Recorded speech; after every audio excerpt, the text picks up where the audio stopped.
Hello friends, welcome back to my YouTube channel. Friends, ಇವತ್ತು ನಾನು ಭಾಗ್ಯಲಕ್ಷ್ಮಿ ಧಾರಾವಾಹಿಯ ಶುಕ್ರವಾರದ ಸಂಚಿಕೆ ಬಗ್ಗೆ ಪೂರ್ತಿ ಮಾಹಿತಿನ ಕೊಡ್ತಿದ್ದೀನಿ. ಅದಕ್ಕಿಂತ ಮುಂಚೆ ಯಾರೆಲ್ಲ ಚಾನಲ್ ಸಬ್ಸ್ಕ್ರೈಬ್ ಮಾಡ್ಕೊಳ್ಳಿಲ್ಲ ಅಂದರೆ ಹೋಗಿ ಪ್ಲೀಸ್ ಡೂ ಸಬ್ಸ್ಕ್ರೈಬ್ ಅಂತ ಹೇಳ್ತಾ ಇವತ್ತಿನ ಎಪಿಸೋಡನ್ನ ನಾನು ಸ್ಟಾರ್ಟ್ ಮಾಡ್ತಿದ್ದೀನಿ. ಫ್ರೆಂಡ್ಸ್, ನಿಮಗೆ ಗೊತ್ತಿರೋ ಹಾಗೆ ಇಂದಿನ ಸಂಚಿಕೆಯಲ್ಲಿ ಭಾಗ್ಯ ಅವರು ತಾಂಡವ್ ಅವರ ಆಫೀಸಲ್ಲಿ ಕ್ಯಾಂಟೀನ್ನ ಓಪನ್ ಮಾಡಿರ್ತಾರೆ.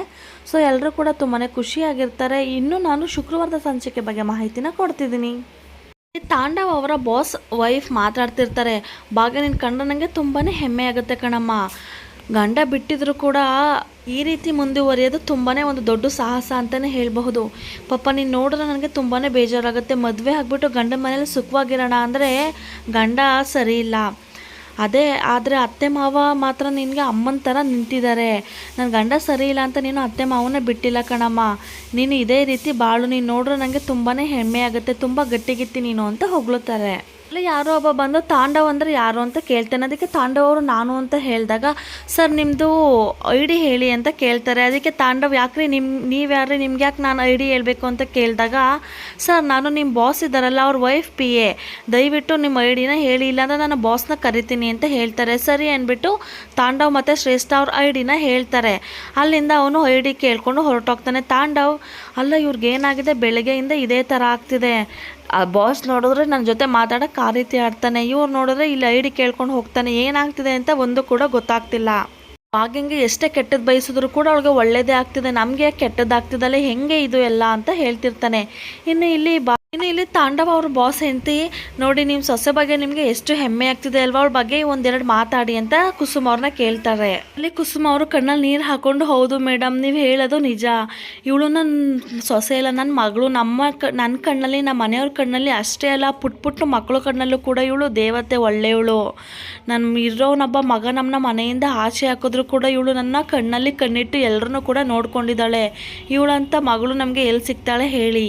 ಇಲ್ಲಿ ಪೂಜಾ ಆಫೀಸ್ಗೆ ಬರ್ತಾಳೆ. ಅಷ್ಟರಲ್ಲಿ ಅವ್ರ ಬಾಸ್, ಮಚ್ಚಿ ಏನು ಮಾಡ್ತಿದ್ಯಾ ಅಂತ ಕೇಳಿದಾಗ, ಸರ್ ಏನು ಹೇಳಿ ಅಂತ ಕೇಳ್ತಾಳೆ. ಅದಕ್ಕೆ ಇವತ್ತು ಕೂಡ ನಿಮಗೆ ಒಂದು ಎಕ್ಸ್ಟ್ರಾ ಕೆಲಸ ಇರುತ್ತೆ, ಮೀಟಿಂಗ್ ಇರುತ್ತೆ, ಅದು ಕೂಡ ನೆನ್ನೆ ಥರ ಕೆಫೆಲ್ಲೋ ಇಲ್ಲ ರೆಸ್ಟೋರೆಂಟಲ್ಲೋ ಇರುತ್ತೆ ಅಂತ ಹೇಳ್ತಾನೆ ಪೂಜಾ ಅವ್ರ ಬಾಸ್. ಅದಕ್ಕೆ ಪೂಜಾ ಅದೆಲ್ಲ ಆಗಲ್ಲ ಕಣೋ, ನೀನು ಹೇಳ್ದಂಗೆಲ್ಲ ಆಗಲ್ಲ ಅಂತ ಬೈತಾಳೆ. ಅದಕ್ಕೆ ಬಾಸ್, ಇಲ್ಲಿ ನಾನು ನೀನು ಬಾಸ, ನಾನು ಹೇಳ್ದಂಗೆ ನೀನು ಕೇಳ್ತಿರ್ಬೇಕು, ನಾನು ಎಲ್ಲಿ ಹೇಳ್ತೀನಿ ಅಲ್ಲಿ ಕೆಲಸನ ಮಾಡಬೇಕು, ಇಲ್ಲ ಅಂತಂದರೆ ಕೆಲಸ ಬಿಟ್ಟು ಹೋಗ್ತಾ ಇರೋ ಅಂತ ಹೇಳ್ತಾನೆ. ಅದಕ್ಕೆ ಪೂಜೆ, ಸರಿಯಪ್ಪ ಆಯಿತು, ಎಲ್ಲಾದರೂ ಆಗಲಿ ಒಟ್ಟಲ್ಲಿ ನಾನು ಕೆಲಸ ಮಾಡ್ತೀನಿ ಬಿಡು ಅಂತ ಹೇಳ್ತಾಳೆ. ಅದಕ್ಕೆ ಸರಿ, ಅದ್ರ ಜೊತೆಗೆ ಈ ಮಂತ್ ಯಾರ್ದು ಸ್ಯಾಲ್ರಿ ಬಾಕಿ ಇದೆ ಅವ್ರದ್ದೆಲ್ಲ ಲಿಸ್ಟ್ ಮಾಡಿ ನನಗೆ ಕಳಿಸು, ನಾನು ಹೊರಗಡೆ ಹೋಗ್ತೀನಿ ಅಂತ ಹೋಗ್ತಿರ್ತಾನೆ.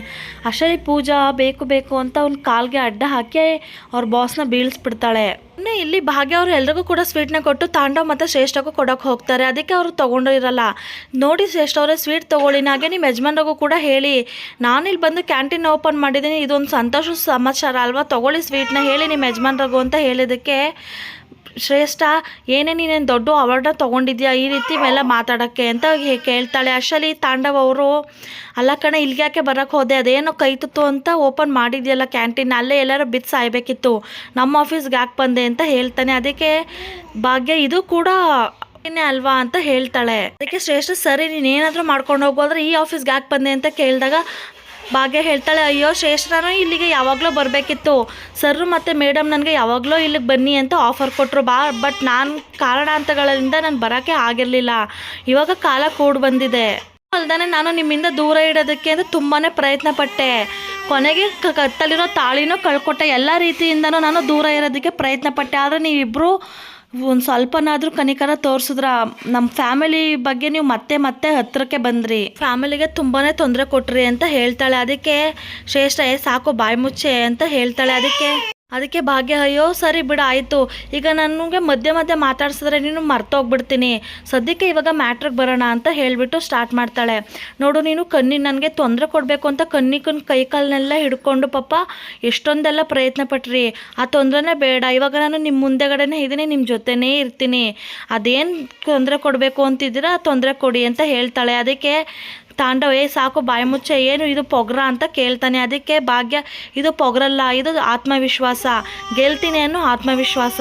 ಭಾಗ್ಯ ಎಲ್ಲನೂ ಎದುರಿಸ್ಬೇಕು ಅಂತ ಧೈರ್ಯವಾಗಿ ಬಂದು ನಿಂತಿದ್ದೀನಿ, ಅಷ್ಟು ಧೈರ್ಯ ನನಗಿದೆ, ಅದೇನು ಮಾಡ್ಕೋತೀರಾ ಮಾಡ್ಕೊಳ್ಳಿ ಅಂತ ಹೇಳ್ತಾಳೆ. ಹೇಳ್ಬಿಟ್ಟು ತಗೊಳ್ಳಿ ಸ್ವೀಟ್ ತಗೊಳ್ಳಿ ಅಂತ ತಾಂಡವ್ ಮುಂದೆ ನಿಂತ್ಕೋತಾಳೆ. ಅದಕ್ಕೆ ತಾಂಡವ್ ಸ್ವೀಟ್ನ ತಳ್ಳಿಬಿಡ್ತಾನೆ. 4 ಮಾತು ಕಲ್ತಿದ್ದೀನಿ ಅಂತ ಹೇಳ್ಬಿಟ್ಟು ನನ್ನ ಮುಂದೆಗಡೆ ದುರಹಂಕಾರ ಮಾಡೋದಕ್ಕೆ ಬರಬೇಡ, ಏನೋ ದೊಡ್ಡ ಕ್ಯಾಂಟೀನ್ ಓಪನ್ ಮಾಡಿಬಿಟ್ಟಿದ್ಯಾ ನೀನು, ಈ ಆಫೀಸಲ್ಲಿ ಕ್ಯಾಂಟೀನ್ ಓಪನ್ ಮಾಡ್ಕೊಂಡಿದ್ಯಾ ಅಷ್ಟೇ, ನಾನು ಈ ಆಫೀಸಲ್ಲಿ ಮ್ಯಾನೇಜರ್, ಏನು ಮಾಡ್ಬೋದು ಅಂತ ನೀನು ತಿಳ್ಕೊ. ಶ್ರೇಷ್ಠ ಏನೋ ಮಾಡೋ 4 ಅಡುಗೆಗೆ ಇಷ್ಟು ಬಿಲ್ಡಪ್ ಬೇರೆ ಅಂತ ಬೈತಾಳೆ. ಮತ್ತೆ ತಾಂಡವ್, ನೋಡು ಭಾಗ್ಯ, ನೀನು ಇಲ್ಲಿರೋದಕ್ಕೆ ಕಾರಣ ನಾನು ಅಂತ ಮರಿಬೇಡ, ನಿನ್ನಂಥ ಗತಿ ಇಲ್ದವಳನ್ನ ಕರ್ಕೊಬಂದು ಐಷಾರಾಮಿ ಜೀವನ ಕೊಟ್ಟೆ, ತಿನ್ನಕ್ಕೆ ಒಳ್ಳೆ ಊಟನ ತಿನ್ಬಿಟ್ಟು ಈ ಥರ ಪೊಗರು ಬರ್ಸ್ಕೊಂಡಿದೀಯಾ. ನಿನ್ನಂಥ ಹೆಣ್ಮಕ್ಳಿಗೆ ಈ ಥರ ಏನಾದ್ರೂ ಸ್ವಲ್ಪ ದೊಡ್ಡಸ್ಗೆ ಬಂದ್ಬಿಟ್ರೆ ಪೊಗರು ತೋರಿಸ್ಬೇಕಾಗಿರೋದೇನೆ ಅಂತ ತಾಂಡವ್ ಅಂತಾನೆ. ಅದಕ್ಕೆ ಶ್ರೇಷ್ಠ, ಹೌದು ತಾಂಡವ್, ಇವಳು ಆಡಬೇಕಾಗಿರೋದೆ, ಕಿತ್ತೋಗಿರೋ ಬಟ್ಟೆ ಹಾಕೋತಿದ್ದ ಇವಳಿಗೆ ರೇಷ್ಮೆ ಸೀರೆ ಕೊಡೋವಂಥ ಭಾಗ್ಯ ಕೊಟ್ಟಿಯಲ್ಲ, ಅದಕ್ಕೆ ಈ ರೀತಿ ಆಡಬೇಕಾಗಿರೋದೇನೆ. ತಾಂಡವ್, ಹೌದು ಶ್ರೇಷ್ಠ, ಏನೋ ಅಡುಗೆ ಮನೇಲಿ ಕುತ್ಕೊಂಡು ಬಾಣಲಿಗೆ ಎಣ್ಣೆ ಹಾಕ್ಬಿಟ್ಟು ಒಗ್ಗರಣೆ ಹಾಕ್ಬಿಟ್ಟು ಸೌಟ ಅಲ್ಲಾಡ್ಸ್ಕೊಂಡ್ಬಿಟ್ಟು ಕುತ್ಕೊಂಡ್ರೆ ಇದೇ ದೊಡ್ಡ ಸಾಧನೆ ಅಂತ ಅಂದ್ಕೊಂಡ್ಬಿಟ್ಟಿದ್ದಾಳೆ. ಇದಕ್ಕೆ ಅವನು ಯಾವನೋ ಬೆಸ್ಟ್ ಕುಕ್ ಅಂತ ರಿವ್ಯೂ ಬೇರೆ ಕೊಡ್ತಾನೆ. ಶ್ರೇಷ್ಠ ಹೇಳ್ತಾಳೆ, ಹೌದು ಇದೇ ರೀತಿ ಆಡ್ತಿದ್ದಾಳೆ ನೋಡು ತಾಂಡವ್, ಅದೇನೋ ಹೇಳ್ತಾರಲ್ಲ ಅಲ್ಪಂಗೆ ಐಶ್ವರ್ಯ ಬಂದರೆ ಅರ್ಧ ರಾತ್ರಿಲಿ ಕೊಡೆ ಹಿಡಿದ್ರಂತೆ ಅಂತ, ಅದೇ ರೀತಿ ಆಡ್ತಿದ್ದಾಳೆ ಅಂತಾಳೆ.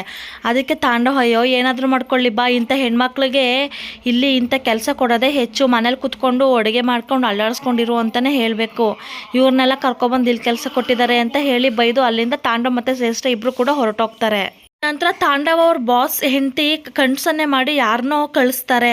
ಇನ್ನು ಇಲ್ಲಿ ಕುಸುಮ ಅವರು ಕೈ ಮುಗ್ದು ಥ್ಯಾಂಕ್ ಯು ಮೇಡಮ್, ನನ್ನ ಸೊಸೆಗೆ ನನ್ನ ಮಗಳಿಗೆ ಇಂಥ ಒಂದು ಒಳ್ಳೆ ಆಫರ್ನ ಕೊಟ್ಟಿದ್ದಕ್ಕೆ ಅಂತ ಇಲ್ಲಿ ಕೇಳ್ಕೊತಿರ್ತಾಳೆ. ಅದಕ್ಕೆ ತಾಂಡವ್ ಅವ್ರ ಮೇಡಮ್ ಮತ್ತು ಬಾಸ್ ಇಬ್ಬರು ಕೂಡ ಆಯಿತು ಒಳ್ಳೇದಾಗಲಿ, ಭಾಗ್ಯ ಅಂತವ್ರಿಗೆ ಒಳ್ಳೇದಾಗ್ದೇ ಇನ್ನಾರು ಒಳ್ಳೇದಾಗತ್ತೆ ಹೇಳಿ ಅವರು ಮುಂದೆ ಬರ್ತಾರೆ ಅಂತ ಹೇಳ್ತಿರ್ತಾರೆ.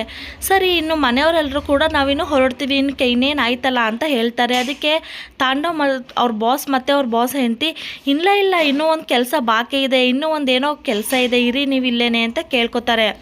ಅದಕ್ಕೆ ಭಾಗ್ಯ ಅವ್ರ ಮನೆಯವರು ಯಾಕೆ ಎಲ್ಲ ಮುಗೀತಲ್ಲ ಅಂತ ಹೇಳಿದ್ದಕ್ಕೆ, ಇಲ್ಲ ಇನ್ನೂ ಒಂದು ಕೆಲಸ ಬಾಕಿ ಇದೆ, ಭಾಗ್ಯನಿಗೆ ಈ ಥರ ಕಷ್ಟ ಕೊಟ್ಟವ್ರಿಗೆ ಅವ್ರಿಗೆ ನಾವು ಏನು ಸರ್ಪ್ರೈಸ್ ಮಾಡಬಾರ್ದಾ, ಅವ್ರಿಗೋಸ್ಕರ ಒಂದು ದೊಡ್ಡ ಸರ್ಪ್ರೈಸ್ ಕಾದಿದೆ, ಅವ್ರಿಗೊಂದು ತಕ್ಕ ಉತ್ತರ ಕೊಡೋಣ, ಇಲ್ಲೇ ಇರಿ ಅಂತ ಹೇಳ್ತಾರೆ. ಎಲ್ಲರೂ ಕೂಡ ಏನಿರ್ಬೋದು ಅಂತ ಯೋಚನೆ ಮಾಡ್ತಿರ್ತಾರೆ.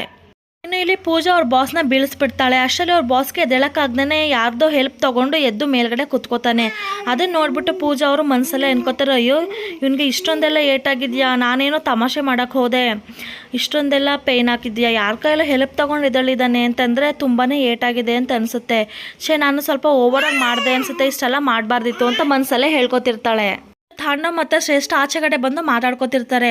ಈ ಬಾಸ್ಗೆ ಏನಾಗಿದೆ, ಗಣೇಶ ಮಾಡು ಅಂದರೆ ಅವ್ರ ಅಪ್ಪನ ಮಾಡ್ತಾರೆ, ಅಂಥವಳನ್ನ ಕರ್ಕೊಬಂದು ಇಲ್ಲಿಗೆ ಕೂರಿಸಿದ್ದಾರೆ ಅಂತ ಹೇಳಿದಾಗ ಶ್ರೇಷ್ಠ ಕೂಡ ಹೌದು ಏನು ಆಗಿದೆ, ಈ ಬಾಸ್ಗೆ ಭಾಗ್ಯನ ಕರ್ಕೊಬಂದ್ಬಿಟ್ಟು ಇಲ್ಲಿಗೆ ಕರೆಸಿದ್ದಾರೆ, ಅಲ್ಲ ಇನ್ನೂ ದಿನ ಬೆಳಗ್ಗೆ ಆಯ್ತಿದ್ದಂಗೆ ಅವಳ ಮುಖನೇ ನೋಡಬೇಕು, ಏನು ಕರ್ಮನೋ ಅಂತ ಮಾತಾಡ್ಕೊತಿರ್ತಾರೆ.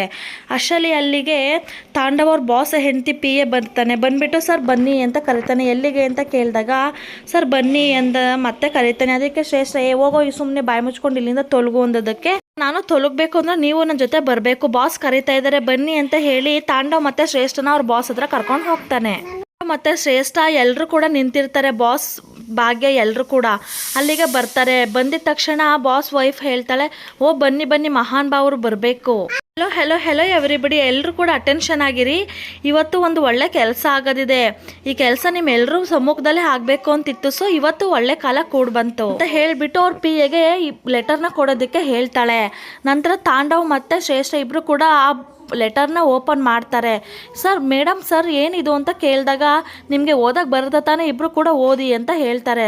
ನಂತರ ತಾಂಡವ್ ಮತ್ತು ಶ್ರೇಷ್ಠ ಇಬ್ಬರು ಕೂಡ ಲೆಟರ್ನ ಓಪನ್ ಮಾಡಿ ನೋಡ್ತಿದ್ದಂಗೆ ತುಂಬಾ ಒಂದು ದೊಡ್ಡ ಶಾಕ್ ಆಗುತ್ತೆ.